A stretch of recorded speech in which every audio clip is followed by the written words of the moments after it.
Israeli police are cracking down on illegal immigrants, making sure people in the country have the right to be there. Yes visa or no visa? No visa. The special police unit that's been set up is wasting no time in rounding up thousands of illegal foreign workers and deporting them. In the last few months, some 20,000 illegals have been caught. Most of them are foreigners whose work permits have expired. Others entered the country on tourist visas and overstayed. That's why Israeli police patrolling pavements has become all too familiar. But here in the heart of Tel Aviv, just under the eye of the police, was living for more than 1 year one of the FBI's 100 most wanted. Mickey Louis Mayon was wanted by the United States for membership of the Ku Klux Klan, for burning the cars of federal judges, and for several charges of violence. According to intelligence reports, Mayon arrived in Israel last year. He kept moving around and changing identities to avoid being caught. But after Interpol got involved, he was tracked down to this Indian restaurant in Tel Aviv and eventually deported. We don't know how he got in. I guess it was with a false passport. Interpol got information from his Israeli girlfriend and friends who called the American embassy. Interpol contacted us to say that he's in the Tel Aviv area. We built a special intelligence unit, and within 7 hours we arrested him.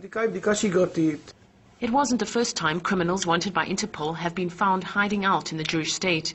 Moshe Friedman is a retired policeman and says Interpol often asked for Israeli assistance. No one disappears in Israel without the police knowing about it.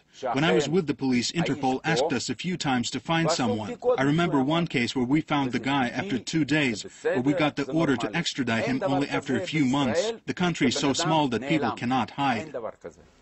But on the streets, reaction is mixed. How could the police not have known he was here? They spent so much money tracking people down.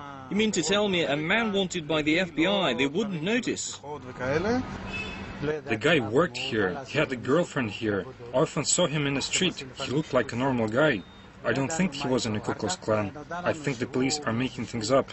You have many foreigners here, but you have many young Israelis over here. So you can be one of the guys, just a nobody here in this neighborhood, which is very nice. But the country hasn't only tightened its border controls against foreigners. During the 90s, Israel was well known to be a safe haven for, especially to Jewish people that they come here, get Israeli citizenship, and through Aliyah process, and then stay here very calmly because Israel would not be extraditing her own citizens. After 1999, this law was amended, and so Israel is no longer a safe haven for criminals. The new police unit says in 4 years it will rid the country of as many as 250,000 illegal foreign workers. But many fear in doing so the police will take shortcuts to meet their own amplified targets. Paul Islier, RT, Tel Aviv.